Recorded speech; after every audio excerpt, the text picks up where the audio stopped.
వార్తలకు స్వాగతం. ముందుగా హెడ్లైన్స్.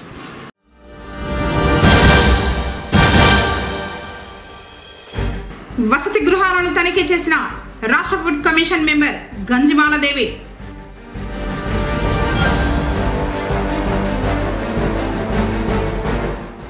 ఆగస్టు 27 నుంచి శ్రీ కాణిపాక వరసిద్ధి వినాయక స్వామి వారి బ్రహ్మోత్సవాలు ఏర్పాట్లపై సమీక్షించిన జిల్లా కలెక్టర్ సుమిత్ కుమార్.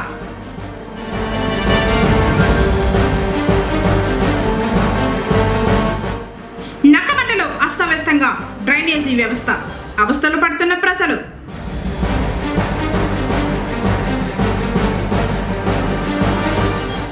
విద్యుద్ఘాతంతో మృతి చెందిన పాడియావు. వార్తలను వివరాలు. కోవిడ్ మహమ్మారి బారిన పడి తల్లిదండ్రులు కోల్పోయిన పిల్లలకు భరోసా కల్పించేలా కేంద్ర రాష్ట్ర ప్రభుత్వాలు మిషన్ వాత్సల్య కార్యక్రమాన్ని చేపట్టి అమలు చేస్తున్నాయని, బాధితులకు ప్రభుత్వం అండగా ఉంటుందని జిల్లా కలెక్టర్ సుమిత్ కుమార్ పేర్కొన్నారు. మంగళవారం జిల్లా సచివాలయంలోని సమావేశపు మందిరంలో మిషన్ వాత్సల్యలో భాగంగా బాధితులు, వారి సంరక్షకులతో జిల్లా కలెక్టర్ ఐసిడిఎస్ పిడి వెంకటేశ్వరితో కలిసి సమావేశం ఏర్పాటు చేశారు. ఈ సందర్భంగా కలెక్టర్ మాట్లాడుతూ, జిల్లాలో కోవిడ్ మహమ్మారి కారణంగా తల్లిదండ్రులు ఇరువురిని కోల్పోయిన 21 మంది పిల్లలకు అన్ని విధాలుగా ప్రభుత్వం అండగా ఉంటుందని, వీరికి ఒక్కొక్కరికి కేంద్ర మరియు రాష్ట్ర ప్రభుత్వాల నుంచి 20 లక్షలు ఆర్థిక సహాయం అందించడం జరిగిందని తెలిపారు. మిషన్ వాత్సల్య ద్వారా బాధిత పిల్లల ఆరోగ్యం, విద్య తదితర అంశాలపై శ్రద్ధ తీసుకోవడం జరుగుతుందన్నారు. తల్లిదండ్రులను కోల్పోయిన లోటు తీర్చలేందని, కష్టాలను అధిగమించి ముందుకు వెళితే భవిష్యత్తు బాగుంటుందన్నారు. తల్లిదండ్రులను కోల్పోయిన లోటు తీర్చలేనిదని, కష్టాలను అధిగమించి ముందుకు వెళ్తే భవిష్యత్తు బాగుంటుందన్నారు. బాధితుల సంరక్షకుల వివరాలను అడిగి తెలుసుకున్నారు. రాష్ట్ర ప్రభుత్వం నుంచి ఎటువంటి సహకారం కావాలన్నా ప్రభుత్వానికి నివేదించి సహకారం అందిస్తామన్నారు. ఏమైనా సమస్యలు ఉంటే ఐసిడిఎస్ అధికారులను, జిల్లా కలెక్టర్ను కలవచ్చన్నారు. బాధితుల సాధికారతకు ప్రభుత్వం తోడుంటుందన్నారు. కార్యక్రమంలో భాగంగా నగదు జమ చేసిన పోస్టాఫీస్ పాస్ బుక్లను బాధితులకు అందజేశారు. ప్రభుత్వం అందించిన సహకారంతో బాగా చదువుకొని ప్రయోజకులు కావాలని తెలిపారు. కొన్ని ఇష్యూస్ అంటే ఎట్లా ఉంటాయి, ఫైనాన్షియల్ ప్రాబ్లం ఉండదు, కానీ ఏదో రకంగా ఒక ల్యాండ్ ఇష్యూ ఉంది, ఏదో రకంగా ఒక ఇష్యూ ఉండొచ్చు, ఒక నాన్ ఫైనాన్షియల్ ఇష్యూస్ కూడా ఉండొచ్చు. మీరు ఆఫీసెస్కి వెళ్తున్నారు, మీకు సరిగా ఎవరు రెస్పాన్స్ చేయట్లేదు, తహసీల్దార్ రెస్పాన్స్ చేయట్లేదు, ఇంకొక అధికారి రెస్పాన్స్ చేయట్లేదు, అటువంటి గ్రీవెన్సెస్ ఉంటే కూడా మీరు ఎప్పుడు రావచ్చు. అండ్ మీరు జస్ట్ సింపుల్గా చెప్తే పిఎం కేర్ బెనిఫిషరీస్, మీరు పీడిఐసిఎస్ దగ్గరికి రావచ్చు, నా దగ్గర కూడా రావచ్చు. గవర్నమెంట్ ద్వారా డిస్ట్రిక్ట్ కలెక్టర్స్కి బాధ్యత ఇవ్వడం జరిగింది. అండ్ డిస్ట్రిక్ట్ కలెక్టర్స్కి కూడా చెప్పడం జరిగింది దట్ పిఎం కేర్ బెనిఫిషరీస్కి కేర్ తీసుకోవాలి, పిఎం కేర్ బెనిఫిషరీస్కి సాయం చేయాలి, పిఎం కేర్ బెనిఫిషరీస్కి అలానే మార్గం ద్వారా ఎంపవర్మెంట్ ఎట్లా జరుగుతుంది చేస్తే ముందుకు వెళ్ళాలి. సో ఉంటూ అది చేయడం జరుగుతుంది. ఈరోజు నాకు 2 సమస్యలు చెప్పారు. ఖచ్చితంగా నెక్స్ట్ 3 to 4 డేస్లోనే మీ 10 lakh సమస్యని రిజాల్వ్ చేస్తాను. అండ్ మీ హౌసింగ్ సంబంధించిన సమస్య కూడా నేను కన్సర్న్ అధికారి మీరు ఫైల్ సర్క్యులేట్ చేయండి మేడం. ఈ హౌసింగ్తో కూడా మాట్లాడండి, అక్కడ ఈ హౌసింగ్ ఉంటారు వాళ్ళతో కూడా మాట్లాడతాం. సో ఎప్పుడైనా అటువంటి సమస్య ఉంటే మీరు నా ఆఫీస్కి రావచ్చు, పీడీ ఆఫీస్కి రావచ్చు. అండ్ మీకు మన పవర్స్ పరంగా, కెపాసిటీ పరంగా మీకు సాయం చేయడం జరుగుతుంది. ఇది నేను సవాలు చెప్తున్నాను. అండ్ మీరు చాలా కష్టం చూశారు, ఎందుకంటే పేరెంట్స్ లేకపోతే స్ట్రగుల్ వేరే రకంగా ఉంటుంది. సో అటువంటి కష్టం ఎవరు బేసిక్లీ లైక్ మన ఆలోచన కూడా చేయలేము, అటువంటి కష్టమ్స్ ఉంటాయి. బట్ మీరు స్ట్రాంగ్గానే ఉండాలి, బికాజ్ ఈ లైఫ్లో ఈ డిఫికల్టీలు ఉంటాయి, కానీ ఏం చేయాలి అర్థమవుతుంది. రాష్ట్ర ఫుడ్ కమిషన్ మెంబర్ గంజిమాలదేవి మంగళవారం పొంగనూరులో పర్యటించారు. మొదట అధికారులు ఆమెకు ఘనంగా స్వాగతం పలికారు. ఈస్ట్ పేటలోని రేషన్ దుకాణాన్ని ఆమె సందర్శించి సరుకుల పంపిణీని పరిశీలించారు. రేషన్ డీలర్లు సమయ పాలన పాటించాలని సూచించారు. తర్వాత బాలికల వసతి గృహం దోబీ కాలనీలోని ఎస్సీ మరియు బీసీ హాస్టళ్లను సందర్శించారు. మెనూ పాటించడంతో పాటు విద్యార్థులకు నాణ్యమైన భోజనం అందేలా చూడాలని వార్డెన్లకు సూచించారు. హాస్టల్లో కల్పిస్తున్న వసతులపై పిల్లల్ని అడిగి తెలుసుకున్నారు.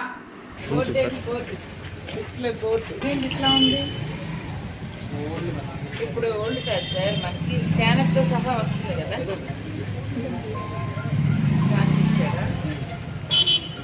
నిలవ ఎంత ఉందండి మీ దగ్గర?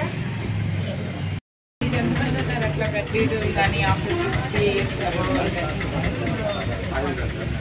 ఇచ్చేసారా వాళ్ళకి? ఇంకెన్ని కార్డులు ఉన్నాయి మీకు? ఇంకా పెండింగ్ ఎన్ని ఉన్నాయి? చాలా ఉంది కదా మీ దగ్గర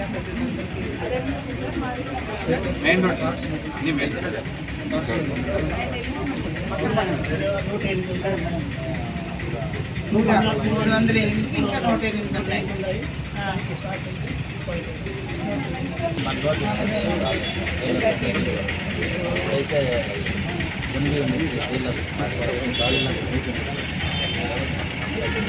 మళ్ళీ మీ డీలర్లు ఎవరైతే బెనిఫిషియర్స్ ఇస్తున్నారో గెంజు అంచుద్దని చెప్పమని చెప్పారా?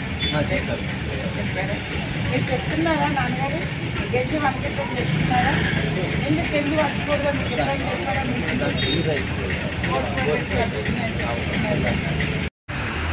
గెంజు అంచకూడదని ఆయన ఎప్పుడైనా చెప్పాడా మీకు? గెంజు అంచండి, ఒకవేళ మంచిదే తాగేయండి, సరేనా?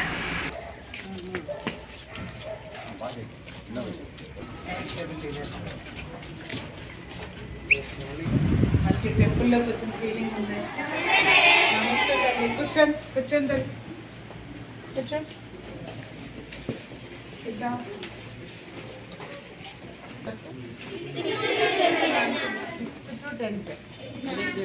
ఎక్కడ మీ స్కూల్? ఎక్కడ?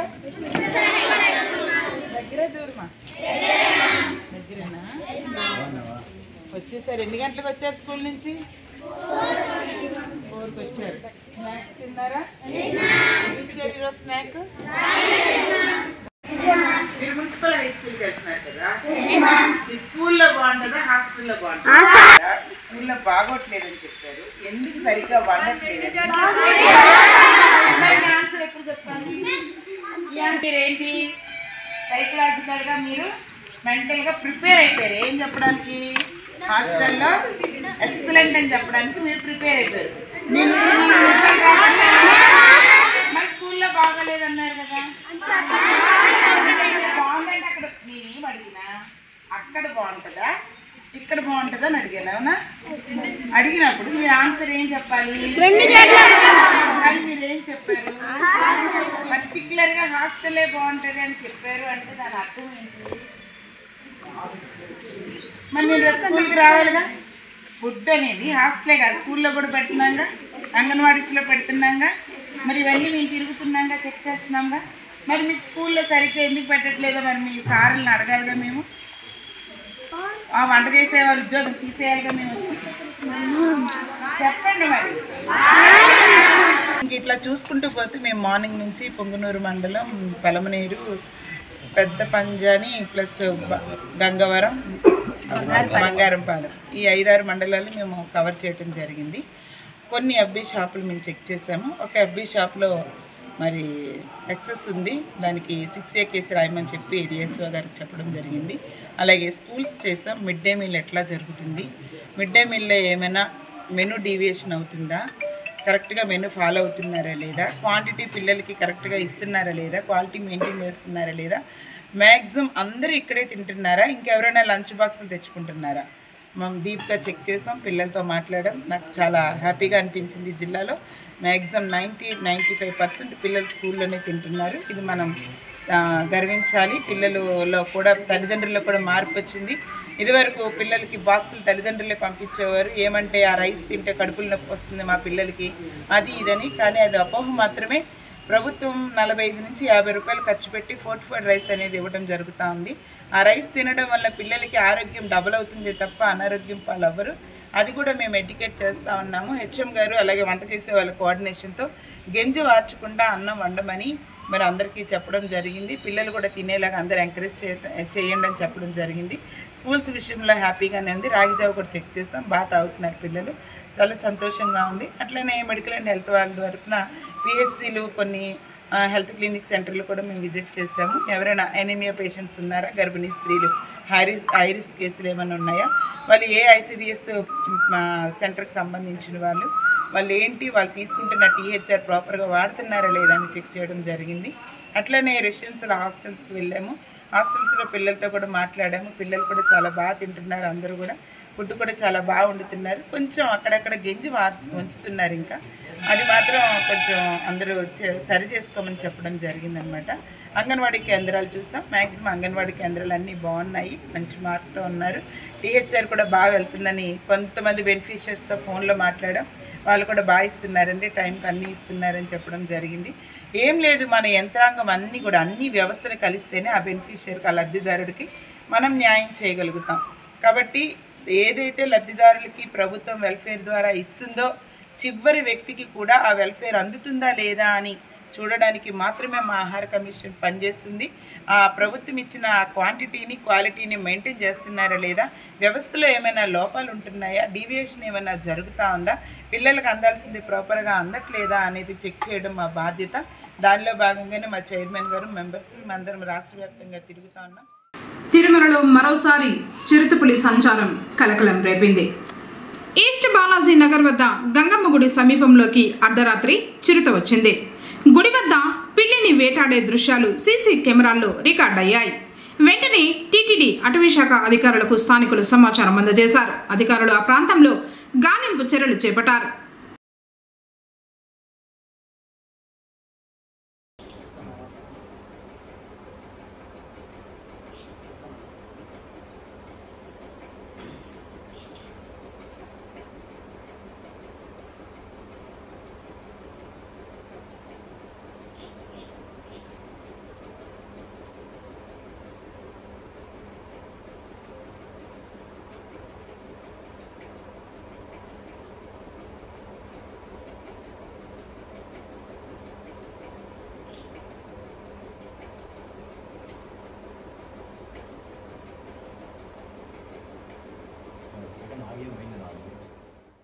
పొంగనూరు నక్కబండలో అస్తవ్యస్త డ్రైనేజీతో జనం నరకయాతన అనుభవిస్తున్నారు.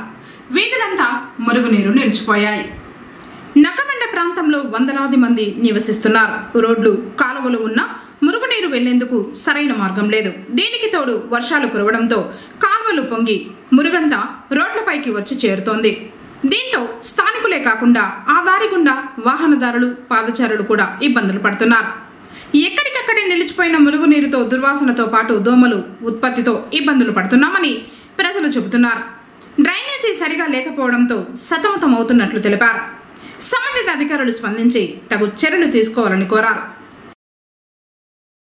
క్షేత్రస్థాయిలో ప్రజలకు వైద్య సేవలు అందిస్తున్న ఆశాల సేవలు అభినందనీయమని ముడిపాపనపల్లి ప్రాథమిక ఆరోగ్య కేంద్ర డాక్టర్ పవన్ కుమార్ అన్నారు. పొంగనూరు ముడిపాపనపల్లి ప్రాథమిక ఆరోగ్య కేంద్రంలో ఆశా డే మంగళవారం నిర్వహించారు. ఈ సందర్భంగా డాక్టర్ పవన్ కుమార్ సిబ్బందితో మాట్లాడారు. ఈ ఆశా యాప్లో 5 ఇండికేటర్లు ప్రతిరోజు చేయాలని చెప్పారు. ప్రతి గర్భిణికి కనీసం 4 చెకప్లు చేయించాలని సూచించారు. ప్రతి బిడ్డకు 5 ఏళ్ల వరకు ఉచిత టీకాలు వేయించాలని ఆదేశించారు. బయట పిహెచ్సి నుండి తల్లి ఇంటికి వచ్చిన గర్భవతులకు, చంటి బిడ్డలకు కూడా ఆరోగ్య సేవలు అందించాలని అన్నారు. షుగర్ మరియు బీపీ చెకప్కు విలేజ్ హెల్త్ క్లినిక్ ద్వారా లేదా ప్రాథమిక ఆరోగ్య కేంద్రానికి రెఫర్ చేయాలని తెలిపారు. గ్రామాల్లోకి వెళ్ళినప్పుడు సీజనల్ వ్యాధులపై ప్రజలకు అవగాహన కల్పించాలని సూచించారు. కార్యక్రమంలో లెప్రసీ డిపిఎంఓ దేవా, ఎంపీహెచ్ఈఓలు మురళీబాబు, హరిప్రసాద్ రెడ్డి, సూపర్వైజర్లు రత్నమ్మ, సరస్వతమ్మ, ఆనంద, వైద్య సిబ్బంది పాల్గొన్నారు. ఈరోజు ముడిపాపనపల్లి ప్రాథమిక ఆరోగ్య కేంద్రంలో జరిగిన ఆశా డే కార్యక్రమంలో ఆశాలందరికీ గర్భవతులను, బాలింతలను ఎలా చూసుకోవాలి, సో హై రిస్క్ కేసులు ముఖ్యంగా వాటి ప్రాధాన్యత ఏమి, తల్లి మరణాలు జరగకుండా, అట్లా తల్లి కూడా సీరియస్ కాకుండా తీసుకోవాల్సిన జాగ్రత్తల గురించి, తర్వాత బాలింతలకి ఇవ్వాల్సిన సౌకర్యాల గురించి, తర్వాత బెనిఫిట్స్, గవర్నమెంట్ బెనిఫిట్స్ ఏమేమి వస్తాయో, పిఎంఎంఏ కానీ మొదటి బిడ్డకి 6,000 రూపాయలు, రెండో ఆడబిడ్డకి 5,000 రూపాయలు, తర్వాత ప్రభుత్వం నుంచి వచ్చే అన్ని ప్రోత్సాహాల గురించి చెప్పడం జరిగింది. అదేవిధంగా 12వ తేదీ ఆగస్టు మంగళవారం రోజు డీవర్మింగ్ ప్రోగ్రాం, జాతీయ ఎలుపురుగుల నివారణ దినోత్సవం ఎలా జరపాలి అన్ని స్కూల్లో, అంగన్వాడీలో అని ట్రైనింగ్ ఇవ్వడం జరిగింది. ఈ కార్యక్రమంలో పిహెసి సిబ్బంది అందరూ, ఆశాలందరూ పాల్గొన్నారు. ఆ రోజు అన్ని పాఠశాలల్లో, అంగన్వాడీల్లో కార్యక్రమం జరుగుతుంది. 1 నుంచి 19 ఏళ్ళ సంవత్సరాలు పిల్లలందరికీ భోజనం తర్వాత టాబ్లెట్, ఆల్బెండజోల్ టాబ్లెట్ ఒకటి మింగించడం జరుగుతుంది. 1 నుంచి 2 సంవత్సరాల వరకు హాఫ్ టాబ్లెట్, 2 సంవత్సరాల నుంచి 19 సంవత్సరాల వరకు ఫుల్ టాబ్లెట్ ఇవ్వడం జరుగుతుంది. సంవత్సరంలో పిల్లలకు ఈ ప్రోగ్రాం లేదు. అంగన్వాడీలో మామూలుగా 3 సంవత్సరాల నుంచి పిల్లలు ఉంటారు. ఆ రోజు మాత్రం ఫస్ట్ బర్త్డే చేసుకున్న పిల్లలందరినీ పిలవాల్సి వస్తుంది. వాళ్ళతో పాటు తల్లులు కూడా వస్తారు. వాళ్ళ ప్రత్యేక సౌకర్యాలు కూడా అరేంజ్ చేయడం జరుగుతుంది. తర్వాత మనకు ముఖ్యంగా గ్రామాల్లో ఇప్పుడు వర్షాలు ఎక్కువ పడుతున్నాయి. వర్షాలు ఆగిన తర్వాత నీటి నిల్వలు ఉండడం వల్ల దోమలు వాలి గుడ్లు పెట్టి 7 రోజులకంతా పెద్ద దోమ అయ్యి మలేరియా, డెంగ్యూ, చికెన్ గున్యా, మెదడువాపు, బోధకాలు లాంటి జబ్బులు వచ్చే అవకాశం ఉంది. తర్వాత వాటర్ కంటామినేషన్ వల్ల, ఈగల వల్ల టైఫాయిడ్, డయేరియా, పచ్చకామరలు వచ్చే అవకాశం ఉంది. కాబట్టి ఈ 8 జబ్బులు రాకుండా ముందస్తు నివారణ చర్యలు, అవగాహన కల్పించాలని సిబ్బంది అందరినీ కోరడం జరిగింది. ఈ కార్యక్రమంలో పాల్గొన్న అందరికీ ధన్యవాదాలు తెలుపుతూ విద్యుద్ఘాతానికి గురై పాడి ఆవు అక్కడికక్కడి మృతి చెందింది. పొంగనూరు మండలం కొత్తపల్లి గ్రామంలో రైతు దంపతులు చిరంజీవి, మౌనిక పాడి ఆవును మేతకు తీసుకుని వెళ్తూ ఉండగా విద్యుత్ ట్రాన్స్ఫారం నుంచి రోడ్డుపై విద్యుత్ సరఫరా కావడంతో విద్యుద్ఘాతానికి దంపతులు ఇద్దరు స్వల్ప గాయాలతో తప్పించుకున్నారు. కాగా పాడి ఆవు అక్కడికక్కడి మృతి చెందింది. ఆవు మృతి చెందడంతో ఆ రైతు కుటుంబం బోరున విలిపించారు. ఇలాంటి ప్రమాదాలు జరగకుండా విద్యుత్ శాఖ అధికారులు తగు చర్యలు చేపట్టాలని గ్రామస్తులు కోరుతున్నారు. పాస్ అయిపోతుంది ఇట్లా బిడ్డలకు ఏం ఇబ్బంది జరుగుతుందో మాకు తెలుస్తుంది సార్. వచ్చిన అధికారికి అంతా 5 ఏళ్ళు 6 ఏళ్ళు నుంచి చెప్తానే ఉన్నాం సార్. మేము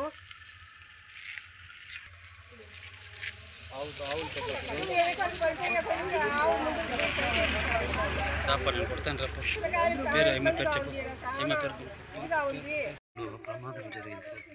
లొకేషన్ పెట్టి తీసుకొచ్చి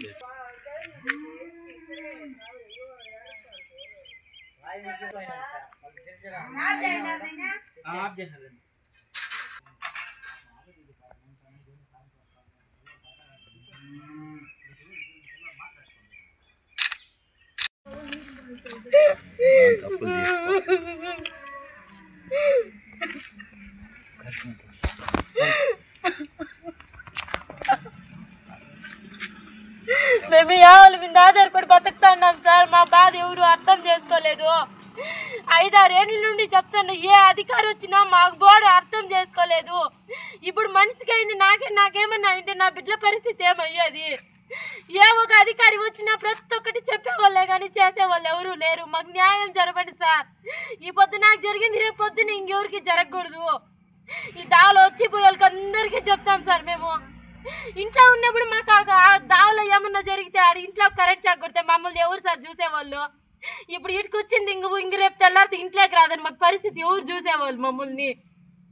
మా బాధ అర్థం చేసుకొని అందరు అధికారులకి చెప్తా ఉన్నాను. ఇక్కడ కరెంట్ షాక్ అది లేకున్నా ఎత్తేయండి సార్, ఇంకెక్కడన్నా పెట్టుకోండి, మేము కాదని చెప్పలేదు.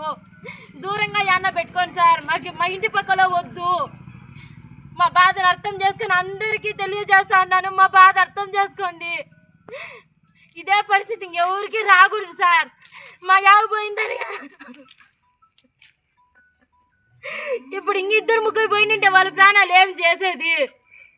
అర్థం చేసుకొని అందరికీ చెప్తాండా. అది మాత్రం మీరు లేకుండా ఎత్తేయండి సార్. ఆ ట్రాన్స్ఫరం మాత్రము నిన్న కాదు మొన్న అగ్గి మాదిరితో వచ్చింది సార్. ఇదంతా కాలిపోతే ఎవరు సార్ చూసేవాళ్ళు? బిడ్డలు నోరెరవని బిడ్డలు ఇదే దావలో 10 మంది పోతారు, ఎవరు పట్టించుకోరు. ఈ వైర్లు ఇది ఆలాడుతా ఉన్నాయి, ఇదే దావలో పోతాయి సార్. వ్యాన్లో కానీ ఏమన్నా అయితే ఎవరు సార్ పరిస్థితి? అర్థం చేసుకోండి సార్. విన్నపిస్తాన్నాము, ఇది మాత్రం అన్యాయం సార్. 5 ఏళ్ళ నుండి చెప్తున్నాం, మా బాధని ఎవరు అర్థం చేసుకోలేదు. వాళ్ళ బెడ్లు వాళ్ళ పరిస్థితి ఏమవుతుంది సార్? ఎవరైనా కానీ ఇప్పుడు 10 మంది బెడ్లు పోతారు, ఇట్లా స్కూల్ బస్సు పోతుంది. సార్లు జరిగింది, పాస్ అవుతానే ఉంది, చెప్తానే ఉన్నారు. ఇప్పుడు పిల్లలు వచ్చినప్పుడు సార్ మధ్యాహ్నం స్కూల్ అప్పుడు పిల్లలు పడి ఇట్లా వస్తూ ఉంటారు సార్. ఆ బాబు చెప్తా ఉంటుంది కరెంట్ ఉంది, భద్రంగా బాగుండాలని బెడ్లకు కూడా చెప్తా ఉంటుంది సార్. 10 మంది పట్టించుకోవాలి సార్ దీని గురించి. ఎవరైనా కానీ ఉండరు సార్, చెప్పుకున్నా ఉంటారు సార్. చిన్న బెడ్లు కన్నా ఉండేవాళ్ళు ఎవరైనా కానీ. 5 ఏళ్ళు ఆ పాప వాలంటరీ కూడా పనిచేసింది, చెప్తానే ఉంది. ఏతూరు సచివాలయంలో కూడా పాప పనిచేసింది సార్ 5 సంవత్సరాలు. పొగనూరు పట్టణం కొత్త ఇళ్లలోని షిరిడి సాయి జ్ఞాన మందిరంలో బీజేపీ పట్టణ అధ్యక్షులు జగదీష్ రాజు అధ్యక్షతన మంగళవారం సమావేశం జరిగింది. ఆగస్టు 11న భారతీయ జనతా పార్టీ రాష్ట్ర అధ్యక్షులు పివిఎన్ మాధవ్ పర్యటనకు సంబంధించి చర్చించారు. నియోజకవర్గం నుంచి అన్ని మండలాల్లో జన సమీకరణ ఏర్పాట్లపై చర్చించారు. ముఖ్య అతిథిగా జిల్లా ప్రధాన కార్యదర్శి మాదాస్ లోకేష్ హాజరై దిశానిర్దేశం చేశారు. ఆయన మాట్లాడుతూ తప్పకుండా ప్రతి బూత్ నుంచి బీజేపీ నాయకులు, కార్యకర్తలు మరియు బీజేపీ అభిమానులు ఈ కార్యక్రమంలో భాగస్వామ్యం కావాలని కోరారు. కార్యక్రమంలో మండల అధ్యక్షులు, పదాధికారులు, అసెంబ్లీ, జిల్లా మరియు రాష్ట్ర స్థాయి బాధ్యత గల నాయకులు పాల్గొన్నారు. పొంగనూరు ప్రాంతంలోని గ్రామ దేవతల ఆలయాల్లో శ్రావణ మంగళవారం సందర్భంగా ప్రత్యేక పూజలు జరిగాయి. బెస్త వీధిలోని శ్రీ సుగుటూరు గంగమ్మ, నానమాల వీధిలోని శ్రీ బోయకొండ గంగమ్మ, నల్లనాళ్లపల్లి గంగమ్మ, తాటిమక్కుల పాలెంలోని శ్రీ తాటిమాను గంగమ్మతో పాటు గ్రామాల్లోని అమ్మవారి ఆలయాల్లో భక్తులు భక్తి శ్రద్ధలతో పూజలు చేశారు. నిమ్మకాయ దీపాలను వెలిగించి మొక్కులు చెల్లించుకున్నారు.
లేదంటూనే మరలా ట్రూ ఆఫ్ పేరుతో మరో 12,771 కోట్ల భారాన్ని మోపడాన్ని స్మార్ట్ మీటర్లు రద్దు చేయాలని రాష్ట్ర వ్యాప్తంగా వామపక్షాల పిలుపు మేరకు మంగళవారం చిత్తూరు గాంధీ విగ్రహం వద్ద సిపిఐ ఆధ్వర్యంలో నిరసన కార్యక్రమాన్ని నిర్వహించారు. ఈ సందర్భంగా సిపిఎం జిల్లా కార్యదర్శి వాడ గంగరాజు, సిపిఐ జిల్లా కార్యదర్శి నాగరాజులు మాట్లాడుతూ తక్షణం పెంచిన కరెంటు ఛార్జీలు ఉపసంహరించుకోవాలని డిమాండ్ చేశారు. 2019, 20 నుంచి 2023, 24 సంవత్సరాలకు సంబంధించి విద్యుత్ రిటైల్ వ్యాపార లోటు పేరుతో 12,771 కోట్లు ట్రూ ఆఫ్ భారం వేయడానికి విద్యుత్ పంపిణీ సంస్థలు విద్యుత్ నియంత్రణ మండలికి ప్రతిపాదనలు పంపి బహిరంగ ప్రకటన చేశాయి. రాష్ట్ర ప్రభుత్వానికి తెలియకుండా ఇది జరగదు. ప్రభుత్వం వెంటనే స్పందించి ఛార్జీల పెంపుదలను నిలుపుదల చేయాలని డిమాండ్ చేశారు. గత 36 నెలల నుంచి 2014-19 కాలానికి సంబంధించిన 3,000 కోట్లు ట్రూ ఆఫ్ ఛార్జీలు వసూలు చేశారు. కూటమి ప్రభుత్వం వచ్చిన తర్వాత 2022, 23, 24 సంవత్సరాల కాలానికి 15,485 కోట్లు సర్దుబాటు ఛార్జీల భారం మోపారు. ఇది కాక 2024, 25 సంవత్సరానికి ప్రతి నెల యూనిట్కు 40 పైసలు చొప్పున ఒక సంవత్సరంలోనే 2,787 కోట్లు వసూలు చేశారు. స్మార్ట్ మీటర్ల వల్ల అదనపు భారాలు సిద్ధంగా ఉన్నాయి. గత ప్రభుత్వం వేసిన విధంగా విద్యుత్ భారాలు వేయబోమని, తగ్గిస్తామని కూటమి పార్టీలు హామీ ఇచ్చి అధికారంలోకి వచ్చాయి. కూటమి సర్కార్ మాట తప్పింది, భారాలు మోపింది. ప్రజలు వీటిపై ఆందోళన చెందుతున్నారు. ఇటీవల 449 కోట్లు ట్రూ డౌన్ ద్వారా ఛార్జీలు తగ్గిస్తామని ప్రచారం చేస్తున్నారు. ఈ తరుణంలో మరో 12,771 కోట్లు భారం మోపుతూ పంపిణీ సంస్థలు విద్యుత్ నియంత్రణ మండలికి ప్రతిపాదనలు పంపగా మండలి వాటిపై అభిప్రాయాలు తెలపాలని జూలై 30వ తేదీన నోటిఫికేషన్ ఇవ్వడం ఏంటని ప్రశ్నించారు.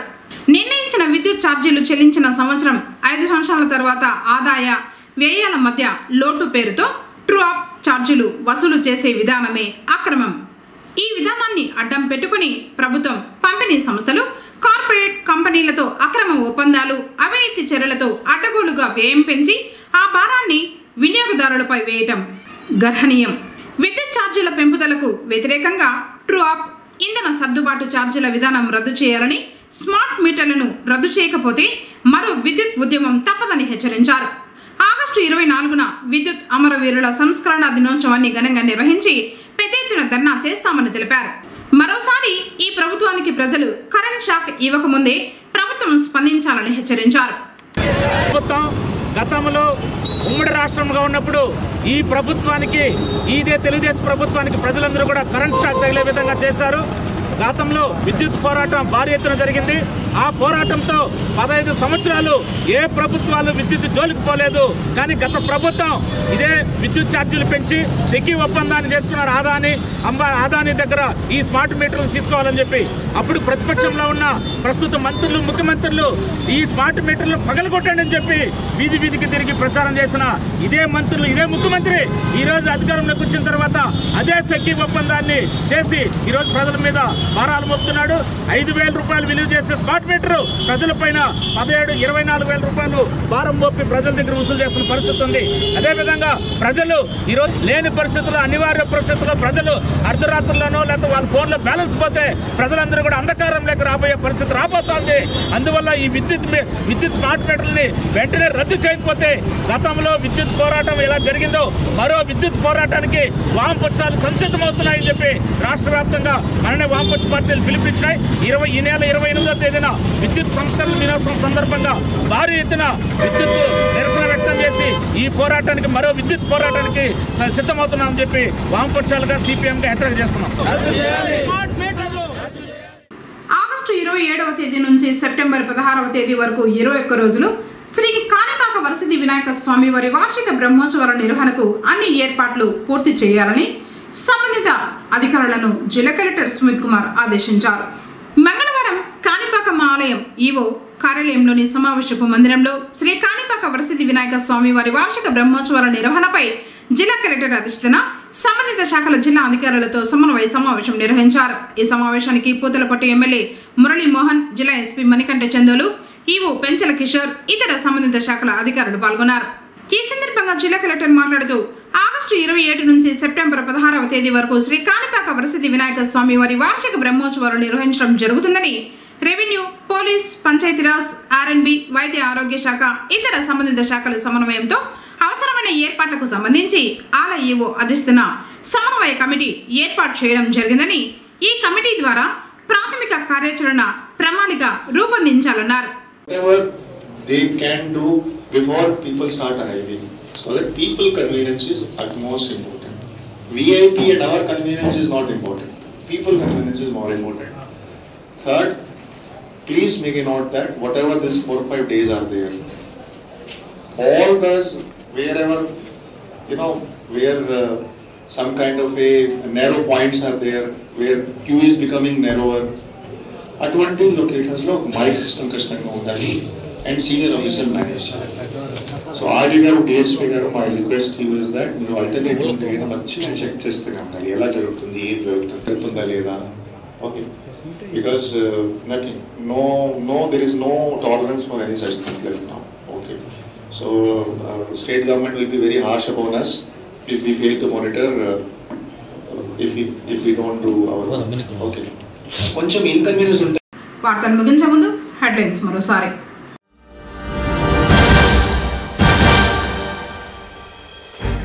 వసతి గృహాలను తనిఖీ చేసిన రాష్ట్ర ఫుడ్ కమిషన్ మెంబర్ గంజిమాలదేవి.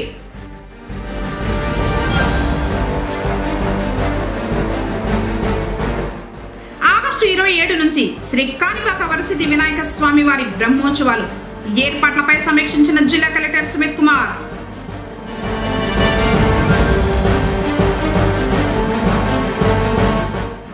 నక్కమండలో అస్తవ్యస్తంగా డ్రైనేజీ వ్యవస్థ, అవస్థలు పడుతున్న ప్రజలు.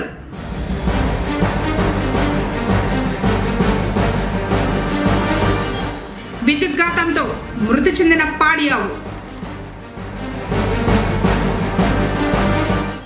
తిరిగి కేసీటీవీ వార్తలతో మళ్ళీ కలుసుకుందాం. అంతవరకు నమస్కారం.